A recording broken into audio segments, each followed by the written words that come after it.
the 7 deadly sins, portrayed by the Crimson Assassin. Enjoy.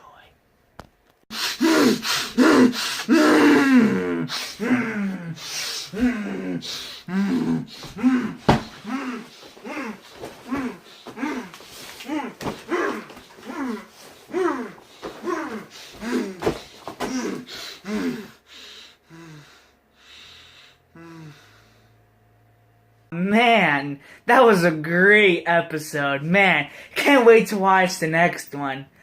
Okay. So, where's the control? Where's the... Oh, there it is.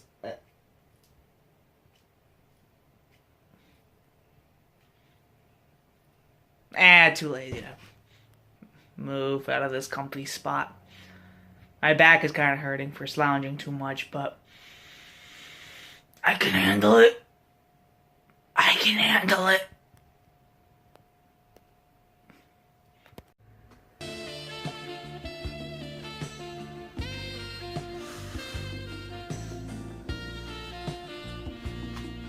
Oh, I didn't see you there. I'm sick.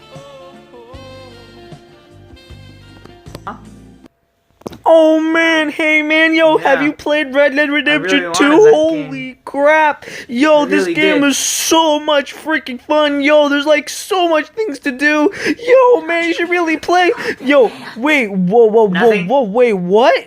What the Fucking fuck? controller. You see this fucking controller right here? This beautiful fucking controller right here. It's mine. All mine. Yes, I don't care if I'm a greedy bastard. This is mine. All mine. No one will touch it. You may not hold it. You may not even look at it. You may not even touch it. You may not even think about it. You bastard.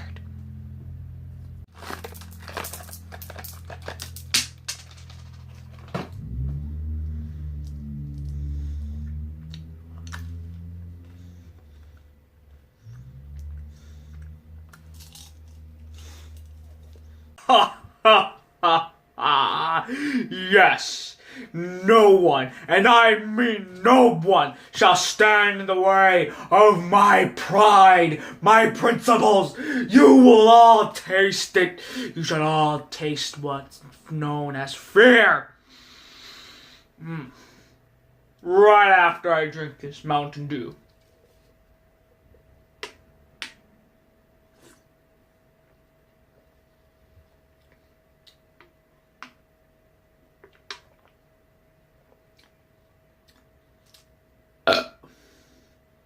Enjoy the review.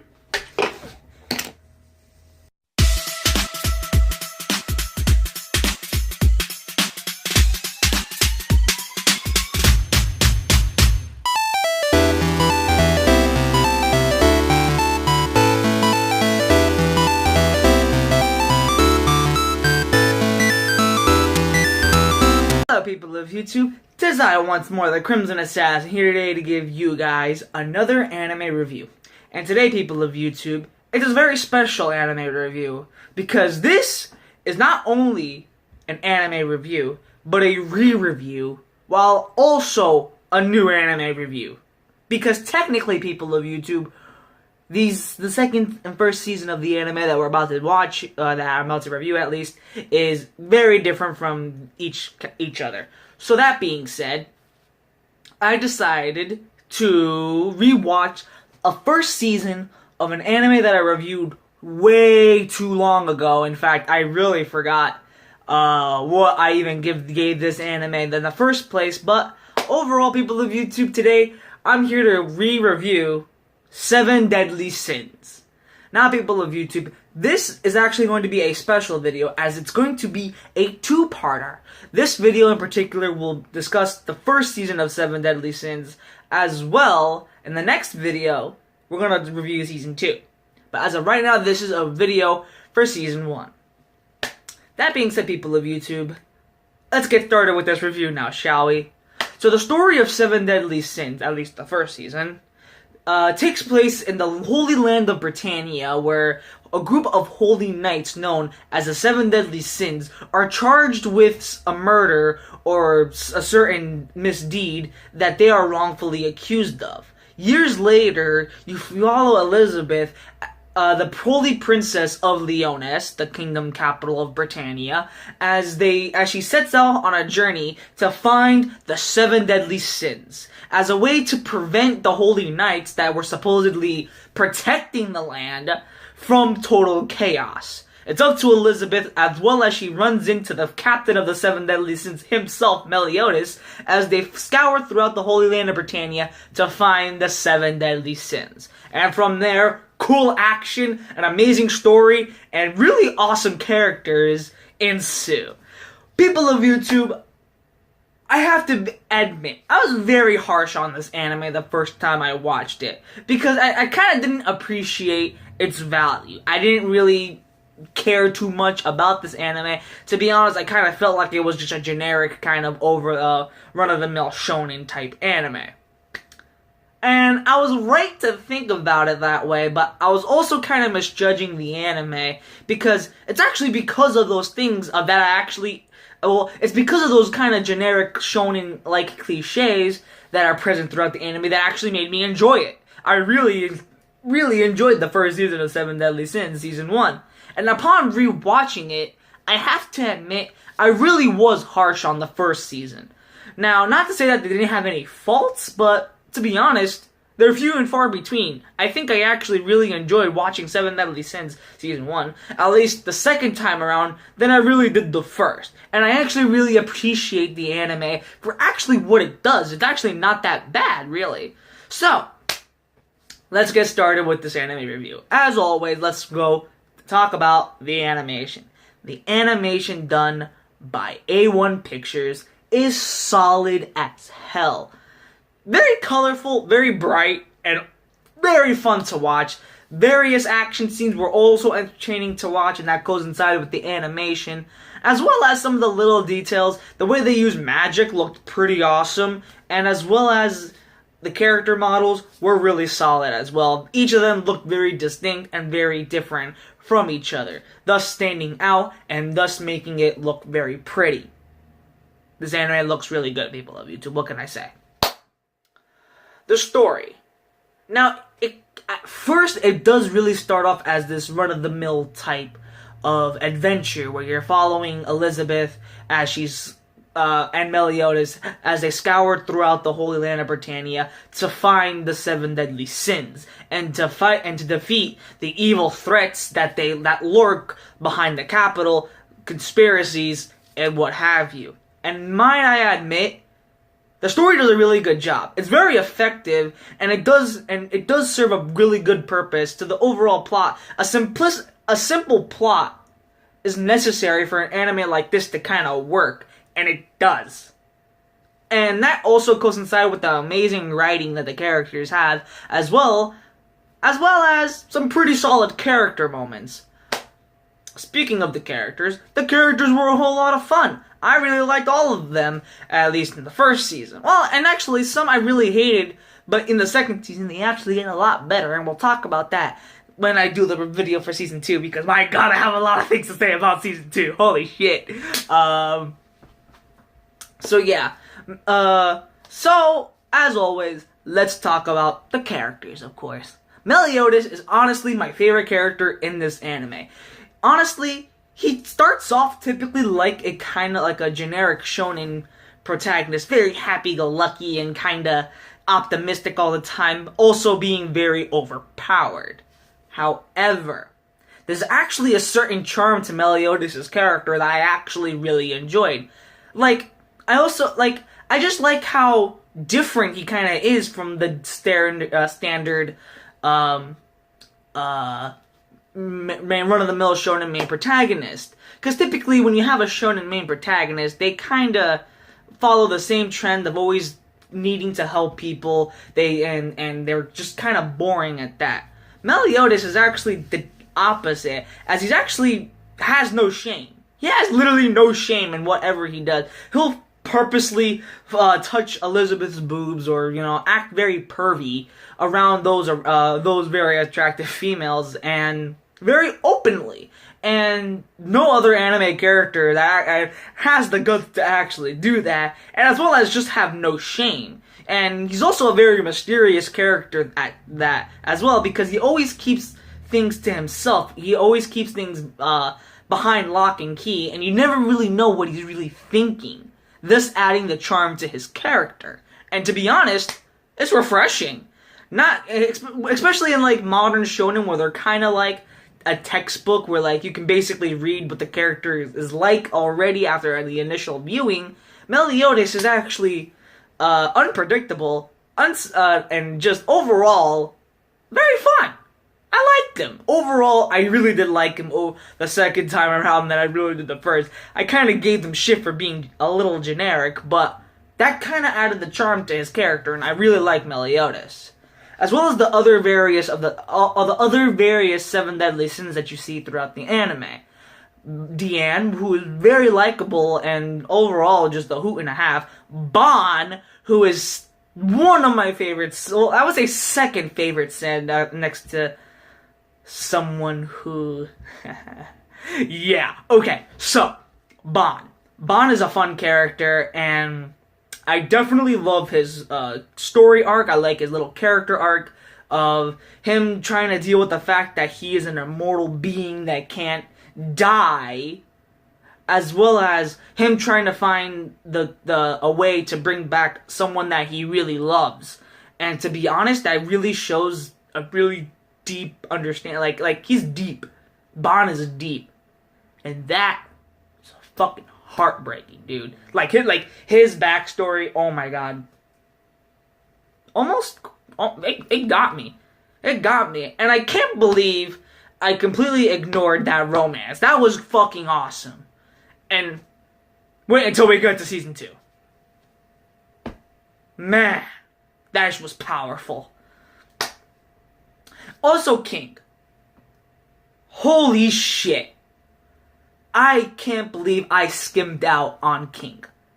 'Cause King, top 10, I would say top 10 anime tragic backstories is him. Well, not necessarily. I mean, he does have a very tragic backstory with Deanne, and I can't really reveal much about his character without somewhat spoiling. However, what I can say, I can't believe how I kind of took him for granted. Let's just say that. At first I didn't care, at first I didn't like it, but after the second time, I really liked King. King, honestly, really, third favorite sin. Third. He's just behind Bon. And a certain other person. Character-wise, King is a really awesome character. Excuse me. Third. He's kind of a weird one. And even the second time watching him, I never really understood him. Until season 2. But Gother's a weird one. And something that I cannot spoil. Because if I reveal anything, that would be considered spoiling about Gother. However, I can say this. Damn. That's it. That's all I can say. You're a weird one, Gother. You're a fucking weird one. Overall, he was okay. Gilthunder, some of the Holy Knights too, actually. Gilthunder, not bad. I really liked him. He's just a badass, really cool dude, and I love his bond with Meliodas. Damn. That's all I could say about Gilthunder, damn, without spoiling too much. God damn it. One thing I should also say, the villains. The villains were actually very entertaining. The main villain, not Hendrickson. Well, yeah, that's his name, Hendrickson. The guy with the white hair. Gotta admit, I skimped out on him too, only because I never understood him until I watched it the second time. When I watched it the second time, now I understood. And boy, did he have a lot of kind of interesting philosophy, but it wasn't groundbreaking. It didn't really blow my dick off, but it was solid. And he was written very well. He was voice acted really well. By the way, the English dub from the Netflix dub, not that bad. Bryce Papenbrook did a really good job as Meliodas, as well as the other cast. But going back to Hendrickson, not a bad villain. Not a bad villain at all. In fact, kudos. And damn, that was rough. The last few episodes of that first season was rough. And that's when, shit hits the fan. And it was really done. It was done really well. Now for problems. I do have a couple problems with the first season of Seven Deadly Sins. And this goes without saying. This is actually kind of the same issue that I had with the first season. The pacing. It really does sometimes drag on. Some scenes kind of last too long. Some don't. Some should have been condensed. Others could have been lengthened. That type shit. I just wish that some scenes weren't just dragged on for way too long. You could have just end the scene right there. There were moments where a scene would just keep dragging and dragging and dragging and dragging, and it's no story progression at all through these scenes. It's just kind of just them dragging their feet to finishing this arc, and it still annoys me. It's still kind of it irritated me. I still don't like the pacing of this anime, and the pacing in season 2. Don't get me started. But we'll touch on that in season 2. And also, the ending was also a cliffhanger, but at least we got the second season anyway, so I can't really fault that. But if it didn't have a second season, damn. What a shame. Overall, people of YouTube. Oh, wait. I'm sorry. There's one more thing. One character. One character that I still do not care about, and I don't care if I'm fucking hated or whatever, I still don't like Elizabeth. I'm sorry. She is still the most useless character in the show. I don't care of what she did at the end, revealed that she was actually useful this whole no. Bullshit. She's literally a plot device as well as a Deus Ex Machina. The character. You want to see Deus Ex Machina, the character? Elizabeth. Useless. Utterly fucking useless. I don't give a fuck. Okay?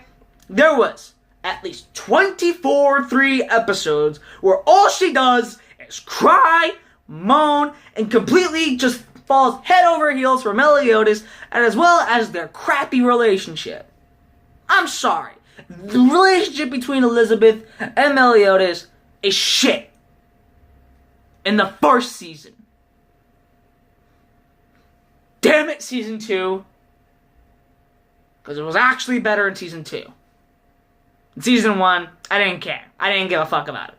Not at one. Not once that I really truly cared. I'm sorry. Elizabeth, useless. I fucking hated her. Fucking hated her. That being said, people of YouTube, sorry for that little rant, but at last, let's conclude part 1 of this review. People of YouTube, I really like 7 Deadly Sins. That's why I'm going to give 7 Deadly Sins 4 out of 5 stars. It is not a bad anime at all. I really liked it the second time that I did the first time, and I gotta admit, that 7 scale, nah. I didn't deserve it. Because I really did like the first season better than I did the first time around. That being said, Desire once more the Crimson Assassin, waiting for you to come back to watch the second part where I talk about season 2. I got my work cut out. As well, anyway, Desire once more the Crimson Assassin saying peace, YouTube.